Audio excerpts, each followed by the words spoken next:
Tonight, police recover the body of a missing woman in Brampton. The OPP helicopter spotted the missing person in the water. The body of the 81-year-old woman found in a pond near her home a day after being last seen by her family. Plus, 3 times you receive rent increase a year. This is a Wild West. rental costs in the city are skyrocketing with the largest monthly price hike in more than 3 years. What housing advocates are calling for. Plus, the goal is to break some of the bad habits that we've been seeing drivers develop over the last 2 years. with so many drivers back on the roads, the city launching an enforcement blitz to remind people of the rules, what they'll be handing out tickets for. Good evening, I'm Kelda Yoon. A tragic end to the search for an 81-year-old Brampton woman. After being last seen Sunday evening, police say her body was found tonight in a pond close to where she lived. Dale Manukduk has the details. 81-year-old Pasho Basi was reported missing by her family at 9 a.m. this morning. She was last seen at their residence in the area of Lexington Road and Longmeadow Road in Brampton. Around 5 p.m. today, we did locate the missing female in a body of water in the area of McVean Drive and Hunts Point Drive in Brampton. Despite best efforts of first responders, fire and paramedics, the woman was pronounced deceased. And at this time, we do not believe these circumstances to be suspicious. Basi's body was found here at Reginald Conover Pond after an extensive search of the area with the assistance of the OPP helicopter, Brampton Police Aerial Support, bike unit officers, and the Criminal Investigation Bureau. Police are waiting on a final report from the coroner's office. We are very saddened by the circumstances surrounding this, but we are very glad that we can provide some sort of closure to the family and loved ones of Mrs. Basi so quickly. Later in the evening, nearby residents set up a small memorial for Basi, a sign of respect for a lost member of the community. Her soul is literally in our backyard, right? We don't know what else to do. If it was my grandmother, I would have done it, right? This is the same route I use every morning, every night, after work, just get my workout in. I got here and I saw a bunch of people mourning. Man, this is brutal. Even though this incident is not believed to be suspicious, police are asking that anyone with information, video surveillance, or dash cam footage in the area to check it and contact 21 Division Criminal Investigation Bureau or Crime Stoppers. Dale Manukduk, CBC News, Brampton. A bank employee was rushed to hospital after being stabbed in an attempted robbery. Now, police say it happened just before 1 this afternoon at a bank near Spadina and Dundas. A man armed with a knife jumped the counter, then stabbed an employee multiple times. The worker was rushed to hospital with serious but non-life-threatening injuries. Police are still searching for the suspect. Premier Doug Ford and Mayor John Tory met today for the first time since the Ontario election. The two leaders had a long list of priorities to discuss. At the top of that list, housing. Talia Ricci has more. A large portion of the debrief with reporters today was spent talking about housing, affordability, supply, and how to ensure that the hundreds of thousands of immigrants and other people moving to the GTA over the next decade will have a place to live. Ontario Premier Doug Ford says he will have a very aggressive housing plan focused on finding vacant and surplus government property. We have to work with the federal government, the province, and the city, and I'm confident if we can standardize the process, speed up the process, get shovels in the ground, supply some of the land, be it municipally or provincial or federal, we can really move forward. A new report by the CMHC said Ontario needs to build millions of new homes over the next decade to keep pace with demand. Ford and Mayor John Tory acknowledge they have a lot of work to do and are also facing several challenges. The economy around the world, the interest rates are going up, inflation's going up, so it's going to be a challenge. CMHC, the author of that very same report, has to be there with adequate funds, which are funds that will be returned to them. They're not funds that are being given out in grants by and large, they're loans, because the interest rate situation and the construction cost situation has changed the financial dynamics of a lot of these projects. The leaders said they also discussed mental health resources and hospital staffing needs. Ford even making a plea to students who are thinking about their future careers. The people out there that may be going to college right now, you want a great career, get into the medical field, or the universities get into the medical field, and we're in desperate need of more nurses, more docs, and we're just going to keep hiring. We're also spending $40 billion on new hospitals. Mayor Tory commended the federal government's recent move tabling new gun control legislation and said he's working with the province to invest in community programming. Things like neighborhood policing, that is going to be a fundamental part of our strategy going forward, which is aimed at preventing crime as much as trying to deal with it after the fact.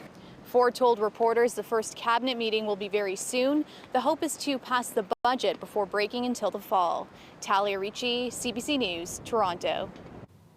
Mayor Tory and Premier Ford were also asked about the soaring cost of rent in the GTA. A rent cost saw the largest monthly increase in more than 3 years, according to a new report. And experts say the trend will likely continue. Jessica Ng has those details. Rents are out of control. This is a Wild West. Alejandra Ruiz Vargas and her family have been renting a 2-bedroom apartment in East York for 10 years. I would like to have a place probably bigger sometimes, but it is what it is. I cannot move. Citing increasing rental costs in the city. Now, a new report by Bullpen Research and Consulting on TorontoRentals.com shows average rents just went up by the largest monthly change in 3 years. Caught us off guard. Growth has been really strong in May. Rentals went up across the board in and around the GTA. The largest annual increases, close to 20% in the city proper and 17% in Etobicoke. Over the last 3 years, average monthly rent has gone from peaking at over $2,400 in November 2019 to a pandemic low of around $1,970 in March last year. Then there was big growth in the second half of 2021 coming out of the pandemic. A trend that has continued as now 3 years of new grads venture out on their own and people return to work in physical offices and move back downtown. We forecast 10 to 12% growth in the rental market. I expect rents to continue to go up. Myers also points to 3 recent increases to the Bank of Canada's benchmark interest rate. A lot of people are putting off buying their first property, opting to continue renting despite rising costs. What we need to do is really encourage the developers out there to build more rental units. Today, the Premier and Mayor promising to work together to fix the issue. And the Premier and I talked today about a number of things we can do together with the federal government to make sure that we have an adequate supply, an increased supply of attainable housing. As a renter and chair of the East York chapter of tenant advocacy group Acorn, Ruiz Vargas wants politicians to act on things like making rent control universal for all buildings. What message do you have for people who maybe live in different parts of the city, want to move, or people who live outside of the city and are thinking about moving to Toronto? They need to think twice. Jessica Ng, CBC News, Toronto. Let's go now to Kim McDonald from the Weather Network with a first check at your forecast. And Kim, a bit cooler today, but very comfortable, and tomorrow looking really good. Well, Kelda, if I am going to fill in, I have to bring the goods, right? Some good news, we do have it for Tuesday. Let's first take a look back at the month of June. Anything here in yellow is a temperature that's above seasonal. Anything in blue is below seasonal. Today was below seasonal. It was cooler. It was fresher. A lot of people don't mind that, 21.2. But for the most part, June has been a month of above seasonal temperatures. We've had 13 days above normal. Tuesday is going to be right where we should be. So this will be your morning temperatures in the teens, the mid-teens for most. And we're looking at plenty of sunshine. And that continues right into the afternoon. 25 degrees for a daytime high, no real humidity, 25.4 is normal, so we're right where we should be. Now, when I come back, I'm going to talk about the rest of the week, and of course, Friday being Canada Day, you'll need to know the weather for that. So, see you soon. Thanks so much, Kim. When someone is in cardiac arrest, the sooner they receive CPR, the better their chances of survival. That's why Peel Region is bringing back its pilot program where community volunteers act as first responders until paramedics arrive. The project was initially launched in late 2019, but was paused amid COVID-19 restrictions. We always see people who are willing to help, but for them, it's the challenge of how do I help someone? For us, it's seeing that somebody is doing something before we arrive and giving someone that second chance is really what we're striving for. Here's how the program works. When someone calls 911 with signs of cardiac arrest, paramedics are notified. They then use an app to alert volunteers who are near the patient. All volunteers know CPR and some carry defibrillators. The volunteer helps the patient before paramedics arrive. The pilot program is part of a 5-year study with Sunnybrook Hospital. With more people returning to work, the gridlock is back and worse than ever. Traffic and parking officers returned to the streets today. Their mission, to get traffic moving faster during rush hour. Toronto police say the streets are getting congested because drivers are not following the rules, and they're hoping an enforcement blitz will help. Greg Ross has more on what drivers can expect. After 2 years of little or no rush hour traffic during the pandemic, things are suddenly as bad as ever. We can't get out of the house without being stuck in traffic somewhere. It seems some drivers have picked up some bad habits over the pandemic. The red lights seem to be, no, just slow down and go through cautiously. And that is the motivation behind the latest initiative for the Toronto Police Traffic Services Unit. The goal is to break some of the bad habits that we've been seeing drivers develop over the last 2 years. Officers will be in some of the busiest areas during rush hour, mainly to educate, but they will also be handing out tickets. Things like jumping into an intersection and failing to clear it before the light changes. When you do that, like a butterfly effect, other cars going the other direction get caught. We're always looking for things that lead to collisions, because collisions cause a lot of traffic. So big 4, speeding, aggressive driving, distracted driving, and impaired driving. They won't only be looking for moving violations. You could get a $150 ticket for parking in a no stopping rush hour route, and also no parking rush hour routes will be $50 fines. This week, it's just tickets, but starting next week, parking enforcement officers will be taking it a step further. Monday, July 4th, we will be towing vehicles out of the rush hour, so not only will you be getting a $150 ticket, your car will be towed to the impound. A tough lesson for some drivers, but others say it's necessary. You got to get everybody back to knowing what they're supposed to do. Traffic officers say the best way to avoid this is by giving yourself some more time. Doesn't matter if it means leaving early, laying out your clothes the night before, but making your drive a peaceful one by giving yourself enough time to get to where you're going. I'm told there are no exceptions when it comes to these tickets. That means delivery drivers, taxi drivers, and Uber drivers are all subject to fines and towing if they're caught stopping where they shouldn't be. Greg Ross, CBC News, Toronto. 2 people have been arrested after a police raid at a national moving company that's being accused of scamming customers. CBC's Marketplace had investigated the Toronto-based firm after customers complained that the bill for their move ballooned once their belongings were loaded onto the truck. David Common has the details. Rarely do customer complaints lead to a large-scale police raid like this, laying fraud and multiple other charges against Jamal Ozturk and Doan Chelik, who together ran a supposedly low-cost national moving company that goes by multiple names, but police allege had one thing in common. Customers were offered a seemingly low-cost contract. But once the items were loaded onto a truck, the men would contact the customers, making a demand for more money, often in the thousands of dollars, and refuse delivery until payment was made. The police action comes on the heels of a hidden camera investigation by CBC Marketplace into the same movers, where similar behavior was documented. They charged this young woman a lot more than they said they were going to charge her. A lot more. Yet another customer, Darlene Sherrington, was told her move would cost a little more than $1,000. But after the movers pick up her stuff... On the highway, I get a call from the girl at the main office. She says, your bill now is $3,029. More than double what she's expecting. They shouldn't be doing this to older people or even young people. None of the charges against the 2 men have been proven in court, but Toronto police are now reuniting customers with belongings, including family heirlooms and the ashes of deceased loved ones. They're also seizing moving trucks and other assets. It's tricky at the moment because we're still trying to figure out what's there and what needs to go to PEI and what needs to go to London and what needs to go other places in the Maritimes. Before his arrest, Doan-Chelik told Marketplace his companies value customers and that he'd review what happened. The criminal charges show many others will be reviewing too. David Common, CBC News, Toronto. Welcome back. The Hockey Hall of Fame has unveiled its inductees for the class of 2022. Sweden is well represented with longtime Ottawa Senators winger Daniel Alfredsson and twin brothers Daniel and Henrik Sedin. The Sedin brothers played their entire NHL careers together, both retiring from the Vancouver Canucks after 18 seasons in 2018. A former Canucks and Panthers goalie Roberto Luongo also named to the class, along with Finnish women's hockey legend Riikka Salonen.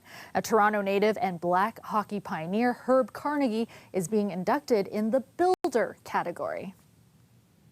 And there's a new team at the top of the NHL. The Colorado Avalanche became Stanley Cup champions last night, beating the Tampa Bay Lightning. Now, among those celebrating today, the family of London, Ontario native and former Toronto Maple Leaf, Nazem Kadri. This was his first Stanley Cup victory. And as Stephen D'Souza reports, it's also being seen as a big win for the Muslim community. Nazem Kadri's been dreaming about this his entire life, lifting the cup. For these kids in the Toronto Muslim Ball Hockey Association, seeing it makes their own dreams that much more real. We look at him and, he's a huge inspiration for us. I know all of us can win the Stanley Cup. We just need to try hard. It would make me think I can do it too one day. Nazem Kadri. When he was drafted by the Toronto Maple Leafs in 2009, Kadri knew he represented something bigger. There's a stereotype that not many, of my community play hockey, and I think that's the wrong stereotype. Today is a celebration of multiculturalism, where a young Muslim kid can live the ultimate of Canadian dreams, and hoist that Stanley Cup. And so it's great for the game of hockey. Family and friends say they knew this was his destiny. Kadri's family emigrated to Canada in the 1960s. His father always dreamed of his son playing in the NHL. Last night, the Kadris embraced at the end of a long, often difficult road. Some of the adversity in his career was self-inflicted. After back-to-back playoff suspensions, the Leafs traded him and his reputation. But another form of adversity came from being a brash brown face in a predominantly white game. This season, his wife shared the hate and abuse he was receiving online. He's a tough guy, he mentally and physically. He handled everything because he just, been through it and seen it. The win, a moment of joy for Muslims in London, still reeling from last year's attack. They're so proud of him, and I think they're just so ecstatic and so excited to just bring it home. Now they're looking forward to the first Stanley Cup party in a mosque, even those who may never touch the cup. Stephen D'Souza, CBC News, Toronto. Most of us know Toronto Raptors coach Nick Nurse from his enthusiastic yelling on the sidelines, but last night the multi-talented coach used his voice in a different way. Purple rain, purple rain. Nurse making a guest appearance at Jazz Fest, doing some vocals and playing the bass on a cover of Prince's Purple Rain. He performed alongside New Power Generation, the band who backed up the Purple One for more than 2 decades. Well, it's pretty much a dream come true for me. I'm a huge fan of the band. Feeling pretty relieved right now that it's over. It's a lot of emotion going into it, but I had a lot of fun out there. Nurse says performing in front of a crowd is much more nerve-wracking than coaching in the NBA, but this isn't the first time he's hit the stage. He played with the Arkells at Budweiser Stage after leading the Raptors to the championship in 2019. You are looking at a live shot of the Toronto skyline, mainly clear tonight with a few cloudy periods overnight. Temperatures a breezy and comfortable 16 degrees in the city right now. All right, let's go back to Kim McDonald from the Weather Network for a more detailed look at your forecast. And Kim, sun and warm temperatures tomorrow, then it changes again. We are in a bit of a pattern, Kelda, where we get a day of sun and heat, and then a cold front comes through, and then we cool down again. And that's what we're going to see again for the remainder of this week. So Tuesday, nice day, lots of sunshine, very little humidity. 25 will feel like 25, but the UV will be high at an 8 for Toronto and surrounding areas, down towards Windsor at a 9. So yeah, that can get pretty dicey if you don't have the sunscreen on. The winds have been a little on the gusty side. They'll start to ease through the overnight and into Tuesday, but we're still looking at 30 to 40 kilometer per hour wind gusts. Our hours of sunlight, I like looking at this one, especially since we have such long days right now. The sun's not setting until 9:03 on Tuesday, and we have 14 hours of sunlight. Then it drops because, well, we do have a cold front coming through. So let's talk about it. See, there's sun, thunderstorm, sun, thunderstorm. And this, by the way, is Friday, meaning that it is also Canada Day. There's a lot going on. I mean, the weekend is looking stunning right now. This is all very long range, so I want you to keep checking back. But let's take a look first at our first cold front. So there's Tuesday, lots of sunshine. Things are looking good.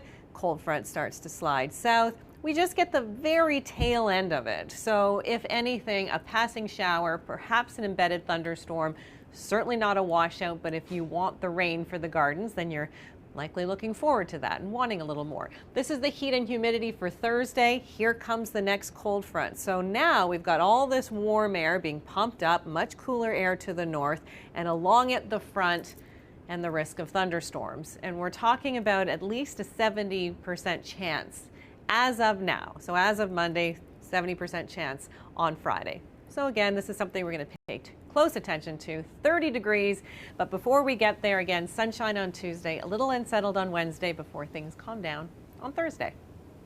Thanks so much, Kim. Finally tonight, Union Summer is returning to the city with live entertainment and plenty of food vendors. We're really excited to be here today after 2 long years. It's really a great time to come back into the city and feel a connection to your community here. The summer event was put off the last 2 years due to COVID. The market will run until the end of August with programming that includes concerts, game nights, and movie screenings. The city says Union Station's goal is to celebrate Toronto's diversity in food and music. That's our show for you tonight. Thank you so much for watching. I'll see you back here tomorrow night at 11. Have a great night.